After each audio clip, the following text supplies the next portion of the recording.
भारत का दिल कहे जाने वाला राज्य मध्य प्रदेश, एक ऐसा प्रदेश जहां की मिट्टी में इतिहास की अनगिनत कहानियां दबी हुई हैं। चलिए जानते हैं इस राज्य के गौरवशाली इतिहास को। बहुत समय पहले की बात है, जब भारत के हृदय स्थल मध्य प्रदेश की धरती पर नए नए राजवंशों की आवाजाही शुरू हो चुकी थी। यह वह दौर था जब हर पहाड़ी, हर नदी और हर गढ़ किसी न किसी वीर गाथा का साक्षी था। सबसे पहले आए गुर्जर प्रतिहार। उन्होंने यहाँ की धरती को संस्कृति और वास्तुकला से सजाया। उनके बाद आए परमार, जिनके तेजस्वी राजा राजा भोज ने धार को राजधानी बनाया। राजा भोज सिर्फ एक योद्धा ही नहीं, बल्कि एक महान विद्वान भी थे। उन्होंने भोजेश्वर मंदिर का निर्माण करवाया, एक ऐसा मंदिर जो आज भी उनकी कारीगरी और धार्मिक निष्ठा का प्रतीक है। उज्जैन को उन्होंने ज्ञान और शिक्षा का केंद्र बना दिया, जहां देश भर के विद्वान एकत्र होते थे। इसके बाद राजपूतों की बारी आई। हर दिशा से बहादुर राजपूत योद्धा उभरे। गोंड राजपूतों ने विशाल और अभेद्य ग्वालियर किला बनवाया, जहां से शौर्य की कहानियां आज भी दीवारों में गूंजती हैं। वहीं चंदेल राजपूतों ने खजुराहो में मंदिरों की एक अद्भुत श्रृंखला बनाई। पत्थरों पर उकेरे गए भावों में धर्म, जीवन और कला की झलक मिलती है। समय बीता और उत्तर भारत की सत्ता दिल्ली सल्तनत के हाथों में आ गई। उनकी सेनाएं मध्य प्रदेश तक पहुंच गईं। इस काल में कई युद्ध हुए, लेकिन साथ ही नई स्थापत्य शैली का विकास भी हुआ। इस्लामी वास्तुकला की झलक अब मध्य प्रदेश के नगरों में दिखाई देने लगी, एक सांस्कृतिक संगम बनने लगा। और फिर आए मुगल, खासतौर पर सम्राट अकबर, जिन्होंने 1556 से 1605 तक पूरे प्रदेश को अपने साम्राज्य में शामिल किया। मुगलों ने न केवल प्रशासन को संगठित किया, बल्कि व्यापार और कला को भी खूब बढ़ावा दिया। मांडू में बना जहाज महल, जो पानी में तैरते जहाज जैसा दिखता है, उस युग की कला और भव्यता का अद्भुत नमूना है।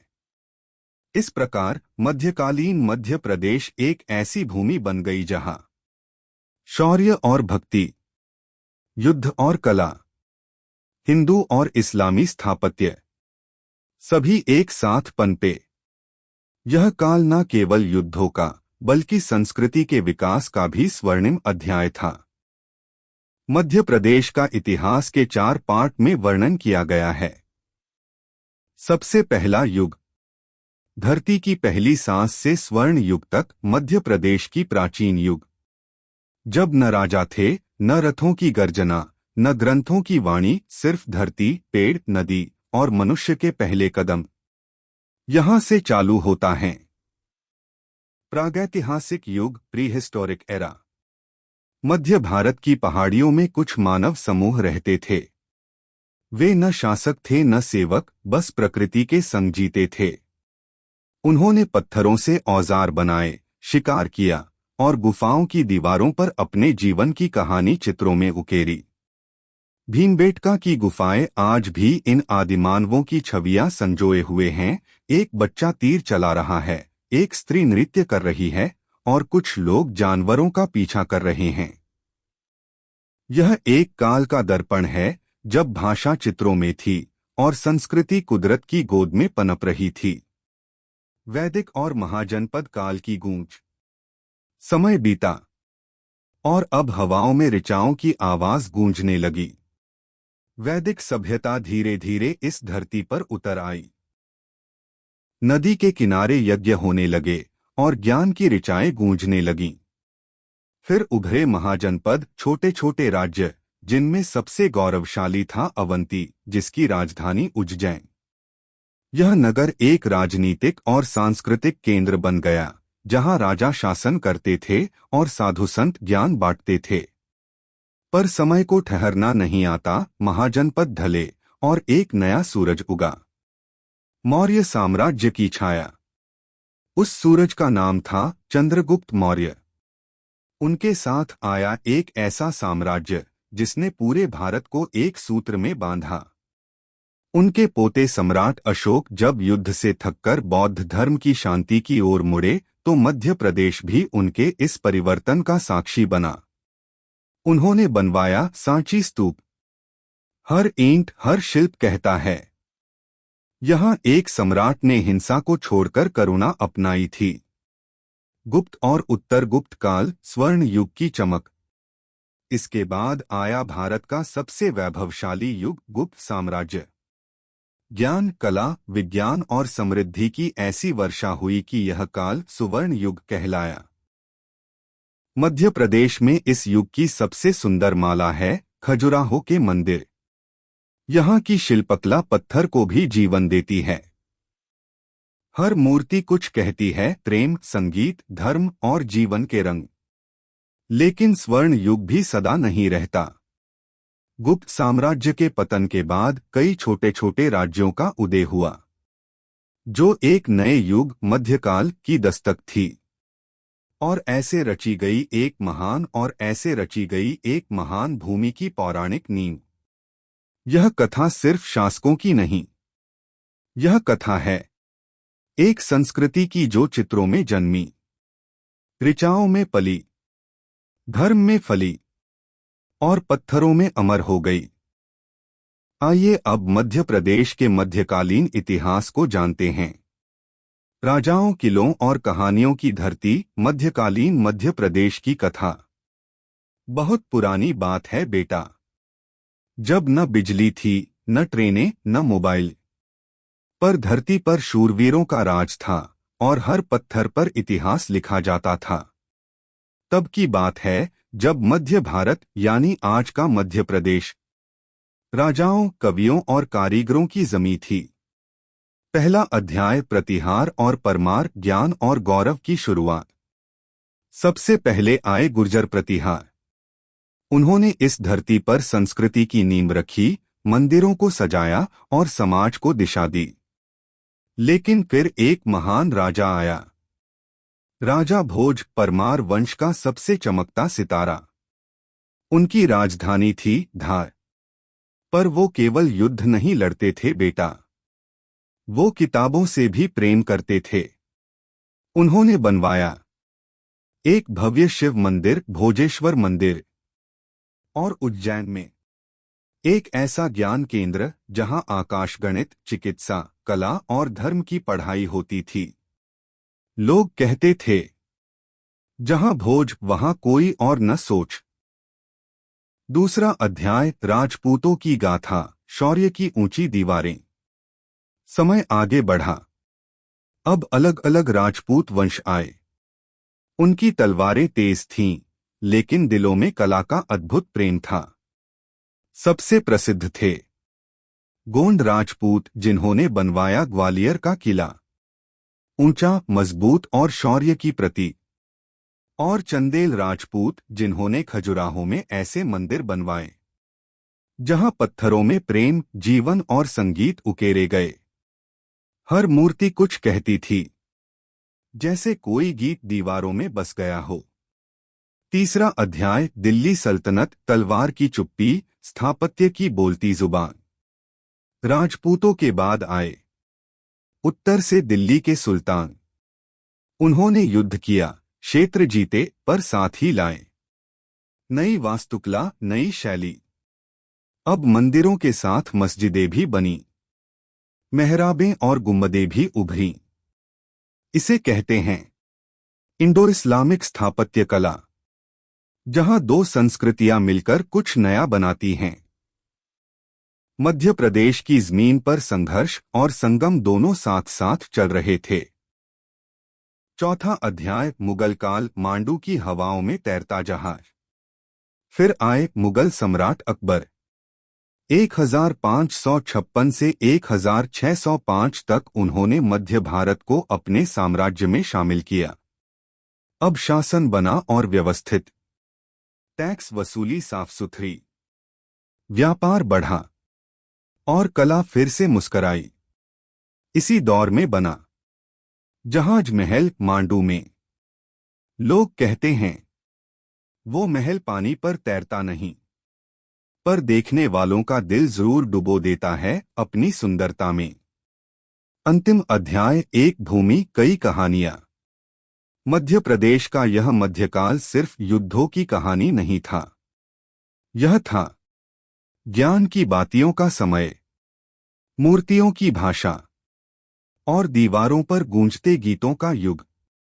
हर किला, हर मंदिर, हर गुंबद आज भी कहता है, मैंने इतिहास देखा है और मैं उसे हर दिन जीता हूं।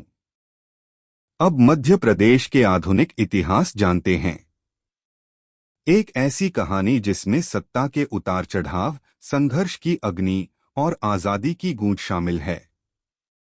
मराठों से आजादी तक मध्य प्रदेश की आधुनिक गाथा। बहुत समय बीत चुका था। मुगल साम्राज्य की इमारतें अब दरकने लगी थीं और देश की हवाओं में एक नई ताकत की सरसराहट गूंज रही थी।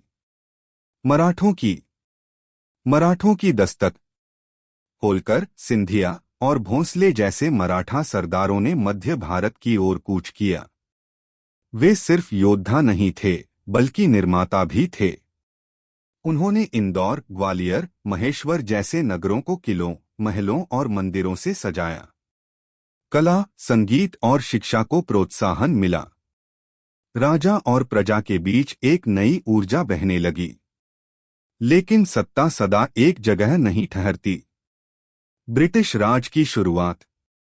धीरे धीरे उत्तर से एक और ताकत आई, अंग्रेज। वे व्यापारियों के रूप में आए और शासकों की तरह छा गए। उन्होंने मराठा शक्ति को हराया और मध्य प्रदेश को अपनी कानूनी किताबों, रेलवे लाइनों और कर नीतियों से बांध लिया। स्कूल खोले गए, सड़कों का जाल बिछा, सिंचाई परियोजनाएं शुरू हुईं। लेकिन इसके पीछे छिपा था शोषण। किसानों की जमीन छीनी गई, कारीगरों का काम छिना और आम जन गरीबी और अत्याचार के दलदल में धंसता गया। क्रांति की ज्वाला, स्वतंत्रता संग्राम। लेकिन इस भूमि ने कभी अन्याय को चुपचाप नहीं स्वीकारा। यहां भी क्रांति की चिंगारी सुलगी। रानी अवंतीबाई लोधी, जो अंग्रेजों से टकराई और बलिदान हो गईं। सुभद्रा कुमारी चौहान, जिनकी कविताएं बंदूक से ज्यादा धारदार थीं। खूब लड़ी मर्दानी, वह तो झांसी वाली रानी थी। चंद्रशेखर आजाद, जिन्होंने इसी धरती पर कसम खाई थी कि मैं आजाद ही मरूंगा। हर गली, हर जंगल, हर नदी गवाह बनी उस संघर्ष की जो आजादी की ओर बढ़ रहा था। आजादी और एक नए राज्य का जन्म। 1947 में सूरज निकला, आजादी का सूरज। लेकिन आजादी के बाद एक सवाल था, अब राज्य कैसे बने? कई रियासतें थीं, अलग अलग प्रशासन, भाषाएं और भूगोल।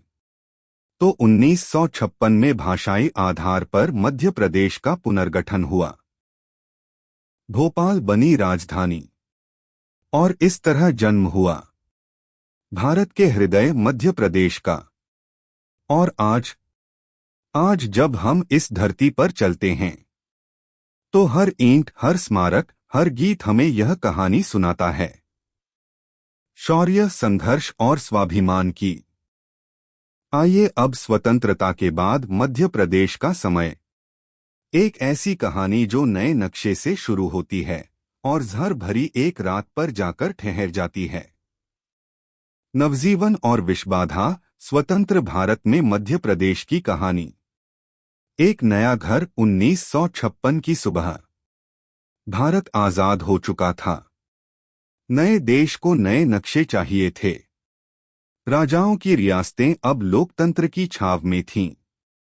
मध्य भारत में 3 छोटे छोटे राज्य थे, मध्य भारत, विंध्य प्रदेश और भोपाल।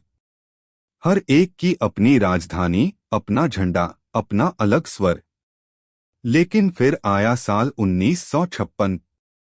राज्यों के पुनर्गठन अधिनियम के तहत एक बड़ा परिवर्तन हुआ। जैसे किसी कारीगर ने 3 रंगों को मिलाकर एक नई तस्वीर बनाई हो, उसी तरह इन तीनों राज्यों को जोड़कर बना मध्य प्रदेश भारत का दिल। इस दिल की धड़कन बनी राजधानी भोपाल और पहला स्पंदन था पर रविशंकर शुक्ल, जो इसके पहले मुख्यमंत्री बने। हालांकि इस दिल का एक टुकड़ा विदर्भ का मराठी भाषी हिस्सा, जिसमें नागपुर भी था, बॉम्बे राज्य को दे दिया गया। एक नया नक्शा बन चुका था। नया प्रदेश, नई राजधानी, नई उम्मीदें। भोपाल की नींद और ज़हर की रात 1984। समय बीतता गया, राज्य आगे बढ़ा। शहरों में रोशनी हुई, स्कूल खुले, सड़कें बनी। लेकिन किसे पता था कि एक दिन रात की चुप्पी मौत बन जाएगी। 2 दिसंबर 1984 भोपाल सो रहा था। किसी को नहीं पता था कि एक फैक्ट्री में मौत जमा हो रही है।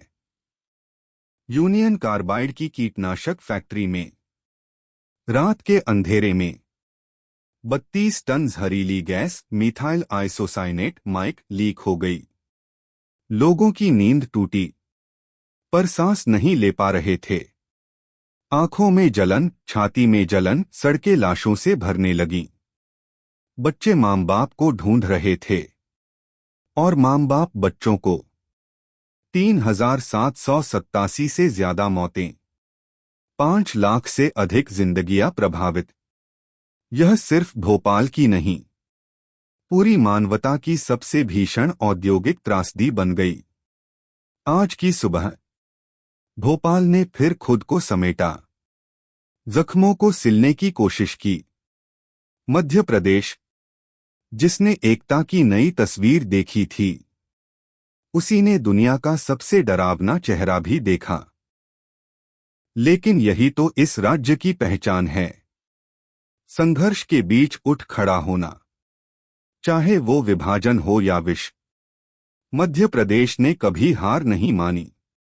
निष्कर्ष, यह कहानी सिर्फ एक राज्य की नहीं, बल्कि उस हौसले की है जो गिरने के बाद उठता है और फिर पूरे देश के लिए भारत का हृदय बन जाता है।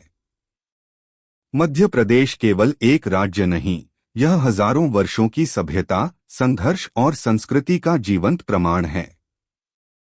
अगर आपको इसका इतिहास पसंद आया हो तो वीडियो को लाइक करें और चैनल को सब्सक्राइब करना न भूलें।